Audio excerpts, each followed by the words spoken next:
What's happening, Raleigh Young Professionals? Welcome to today's member spotlight. I'm excited to talk with my friend, Mr. Joey Acquanita. Did I say it right? You got it. Got it. Man, I'm getting good at this. All right, good. So it only took me 400 episodes to make sure I can pronounce people's names. So thanks for being here, brother. I'm happy you're here, and I'm excited to chat with you a little bit. So if you would, tell our group a little bit about who you are and where you're from and what you do. Yeah, man. Well, first of all, thanks for having me. You do a great job kind of promoting everyone, getting this opportunity to have this one-on-one. So I appreciate it. My pleasure. My pleasure. So like you said, my name is Joey Acquanita. I'm originally from Brookfield, Connecticut, moved my way around, went to school in Massachusetts, North Carolina, was out in Missouri, found my grounding back in North Carolina. I'm currently a financial advisor with Family Legacy Financial Solutions in Cary, North Carolina. All right, cool. Look at that. Short, sweet, to the point. I love it. So when you're not working, what do you do for fun? Me and my brother right now are watching The Sopranos. Yes. So we got that going on. Every night I get home, he's got it on. In a non-COVID environment, I'm out playing basketball, doing some kind of sport. So right now we go to Planet Fitness in the morning before work. So 5 a.m. Planet Fitness, that's where we're at. But that's kind of it. Working out, playing basketball, hanging out with family. Funny story, well, funny to me. When I was, I forget, when Sopranos first came out or when it first came all on like the DVD set back before streaming was a thing. A couple friends and I watched like, I don't know, every episode, every season in like 48 hours or something insane. It's not impossible. And all of a sudden I picked up a Jersey accent. That's how it works. Oh, it was weird. Anyway, back to you. Anything you are currently reading or any favorite books that you think the group should know about? My favorite author is Malcolm Gladwell. So Yes. Anything by Malcolm Gladwell, I'll read. Dude is just super insightful. A lot of his he just connects so many different things from different areas you wouldn't even think about. And he just puts it all in this present and wraps a bow on it and gives it to you. I love Malcolm Gladwell. Like, yeah, Talking to Strangers is one of my favorites, and it's great on audiobook. There's a lot of extras in there. It's really cool. Okay, so let's talk about you and what you do for a living. So you talked about financial services. So how did you get started in that line of work? Sure. So kind of a roundabout way. Growing up, investing was kind of always just a hobby. I thought it was just something on the side. I would work my 9 to 5, kind of invest during the day, whatever I can do is just something on the side. I remember my grandpa tell this story, kind of talked to you earlier, but I remember going to my grandparents' house. We'd have chores to do outside. So we go in, just kind of say hi, and he's watching CNBC, he's watching the ticker on mute, and just thinking as a kid, why isn't he watching ESPN? Where's the highlights? Where's Shaq? I want to see some dunks. And then just from there, kind of thinking, oh, that's how he's kind of worked his way and kind of tried to build something that lasted beyond him. And that kind of clicked later on in life. But getting back to the point, I was working in collegiate recreation. I was at the University of Missouri, working as a coordinator in various different positions. Kind of, we talked about earlier too, lost my sense of purpose somewhere along the way. Considered a bunch of different positions, thought about financial advising and wrapping that back into what I could do every day. And maybe it isn't just a hobby. And I found that through helping my colleagues kind of discuss their retirement plans at the university at the time. It was very confusing, a lot of different options. And I found that it was something I really enjoyed doing. I enjoyed doing the research. What does this fund do? And a lot of people don't like doing it. So that's kind of where I got my idea of what I wanted to do and how I wanted to make that change. You said you feel like you kind of lost your purpose. I can relate to that. I've been there myself, and I would imagine that there are a number of people that probably were watching this that can relate to that. And I think that today's world, lots of stress. Lots of unknown right now. There's probably a lot of people struggling with fears and anxiety and maybe not knowing what their purpose is. So, how was that change for you? But also, what advice would you give somebody that maybe is listening that is going through something similar? Yeah, that's a good question. It was a tough change. So I can recall sitting at an airport years ago and kind of pulling out a notebook and just writing down like what I wanted to do in my life, possibly like what I wanted to be remembered for. And, thinking about that whole list and kind of prioritizing what was number one. It was positively impacting, as many individuals as possible, which is a difficult goal. It's hard to quantify like what number and whatnot. So thinking that, I always try to remind myself on a daily basis, whatever job I had, like, do I feel like I'm still feeding into this purpose? It's not just when I'm outside of work, but when I'm inside of work, right?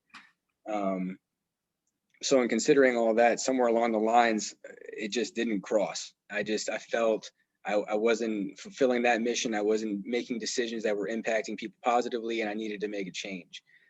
So I guess what advice I'd give people is, and we talked, if money weren't an option, if money wasn't a thing, what would you be doing every day? And I think that's an important thing to consider, because with obviously financial stress, I see it every day now in my job. It's a very important factor. But when you're talking about hours out of your life, if you're working a 9 to 5, 40 hours, multiply that by how many years you work, you're at work for so long, you might as well do something you somewhat enjoy, right? Yeah. That's kind of how I got here. No, that's great. And I think that, I think that's super important. And I think that everybody should do that exercise. I do a couple other things that I did when I was kind of going through this, to get back into this position I'm in now, which I do believe is exactly where I'm supposed to be. And that's a really good feeling. But one is, and this is awful, possibly, but I think about death. Like, I think about death a lot. And I think about when I die, what am I going to be remembered for? What's my legacy? What's my eulogy going to sound like, right? And you can write it out yourself. And if that happened now, like, am I okay with that? Right. So that's one of the things. And then every morning I spend some quiet time, meditation, and I think about my intention for the day. I think about what I want to be remembered for, that sort of thing. But you got to keep that in the front of your mind, because it's really easy to block out stuff like death, right? But it's going to happen to all of us. And to look back over a life that just goes that quickly. No, it's a great way to put it. And it's so easy to lose that, when you're dealing with traffic in the morning and you got this going on and that going on, and you don't have that foresight because it's so far in the back of your mind because life happens, right? So that reflection is very important. Yeah. So I bet you we've got a lot of people on here that maybe are related to that. And so making a career change at any point in life is hard. It's definitely, I think, harder as you get older. Like, I'm in my 40s now, and I've changed careers a couple different times. I've had a couple different businesses that quote unquote failed and had to repivot and shift. And I think it gets harder, but, I think putting it in perspective that yes, we are going to die, but also that we probably have more time than we think, like with health and medicine and just life as it is right now. If we take care of ourselves, we can live a long time. And so, I don't think it's too late to ever make a change. And I mean, you're a young guy, and I mean, you were smart to go ahead and just do it. But what do you say to somebody that maybe is a little bit older, that maybe is watching and they're scared they know they're not where they're supposed to be, but they're a little bit scared to kind of make it happen? I think fear can be a great motivator at times, and just finding a way to kind of get out of your comfort zone. So a lot of times when you get into a job or you go to school for something, you kind of follow a path that you think you're supposed to follow, right? And somewhere along that's where I kind of try to remind myself, when you talked about earlier, reflection and your intention for the day and your purpose. If those things aren't aligning, there's got to be a change somewhere along the way. It just has to be. So get out of your comfort zone, use this group to reach out to someone in a variety of different professions. Look how many people we have in here who work in so many different industries. You could just reach out to. What do you do every day? Just having that conversation. You don't have to, I just want to know what you do on a daily basis. And then I want to figure out, maybe that's something I'm interested in. Yeah, man, that's a good advice. Really. I think getting out of our own heads is step one. Getting into like your heart space and feeling really good about serving others, connecting with others, learning about others, that can take away a lot of that stress and anxiety, but also can really help you figure out what other opportunities are out there. So I think that's super smart. Man, I could talk about this all day with you. I love this sort of stuff. Is there anything else you want to add to this transition you've had from what you were doing before in a whole different industry into financial services, what that's been like, or anything you think that might bring some value to other folks, or anything you want to that I missed? Definitely just do your homework. I definitely had to research into the field, what qualifications that I need. I need a certain education, that I need to do licensing. I had to take a bunch of tests to get here. So mapping out that timeline, understanding where you want to be. And